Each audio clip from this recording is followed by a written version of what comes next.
Welcome viewers, and today I'd like to share a new game design for a 2015 Dexterity Challenge from Dice Hate Me Games and Greater Than Games. This game is called Scurvy SkeeDawgz, and it's a dexterity game, which basically means it's a game that some of the challenge of the game is physical, like flicking a disc or dropping pennies or something like that.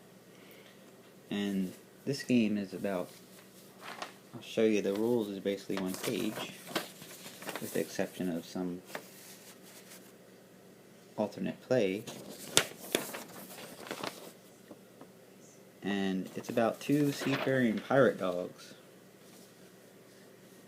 And each player is building a ship, which is represented by dice. In the sample here, the front dice is one player's ship, and the back dice another player's ship. But in the final version, the front ship will be all black dice, and the back ship will be all white. But I did this to represent each quadrant of the ship, like the ports. You have 3 ports.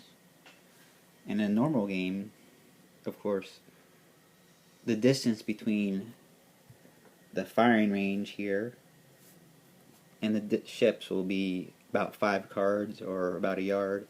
So this is just for the video. This would be way too easy.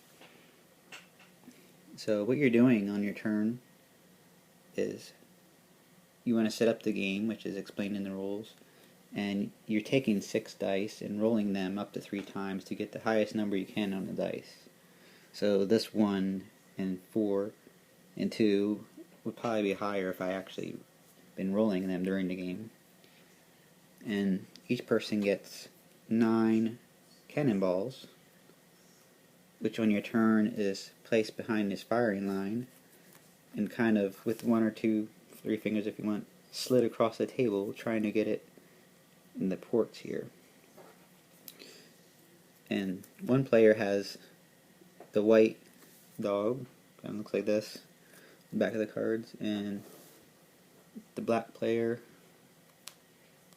has this bulldog looking pirate. And you alternate turns. One person fires a cannonball and the next person fires a cannonball.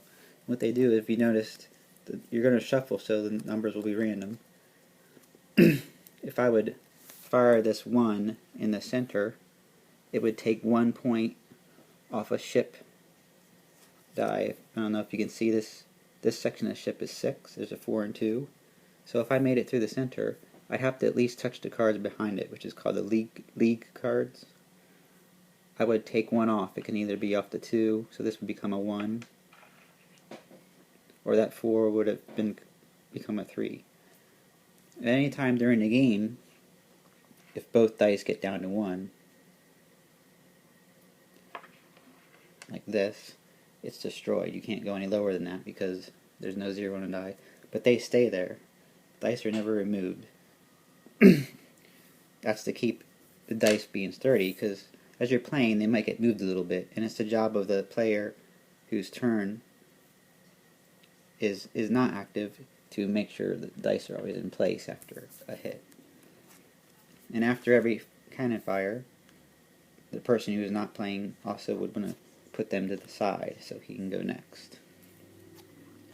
The game plays until somebody's ship is completely destroyed, and that determines the player who's still in the game will win.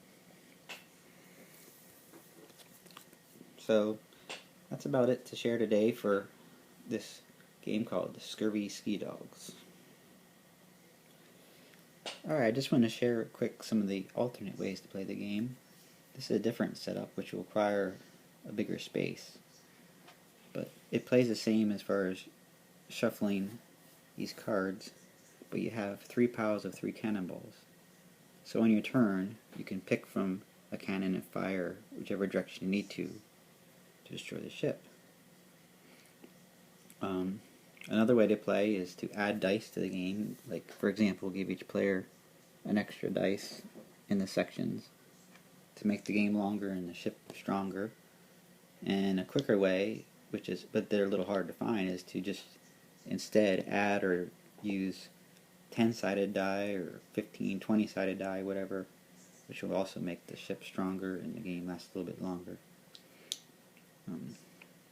So I hope sometime you get to check this game out. That's all I have for today.